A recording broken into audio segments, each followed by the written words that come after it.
Au alergie. Vino e povestea vieții mele. Big thingy go wild. Hai zi. Are o inimioară pe față. Ce? Are o inimioară pe față. Știam. Are inimioară în nas. Ce faci, Răț? Ha? Stai. Ce? E la camera ascunsă. Ah, dar nu o văd.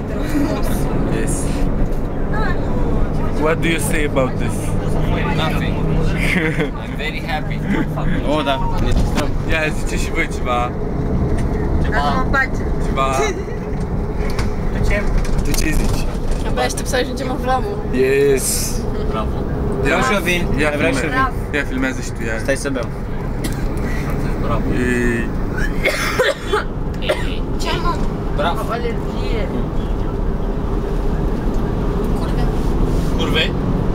Unde? 3 acolo. Ah, vreau și să văd. N-ai mai văzut o curvă? E la fel ca orice femeie, serios. Ia. Dar n-am văzut niciodată. Nu rog, like am văzut, da. Ia, mă. Cristina e supărată, scarpele în cap, în nas, în cur. Bă, da, câți kilometri spuneam? Anca e fericită și abia aștept să ajung în vamă. Lincoln ăsta e ok. Nu, chiar, hai că nu chiar. Iulia bea, 60. Ovidiu face mișto, Dacă sunt 80, facem o oră jumătate. 60, mă, cam așa. Antonia bea ea și ea vin. Tefi privește cerul, Florin privește în dubă. Da, beau. Se plăcoda. Gata, am ambițit să filmez. Masta. Oprește. Vai.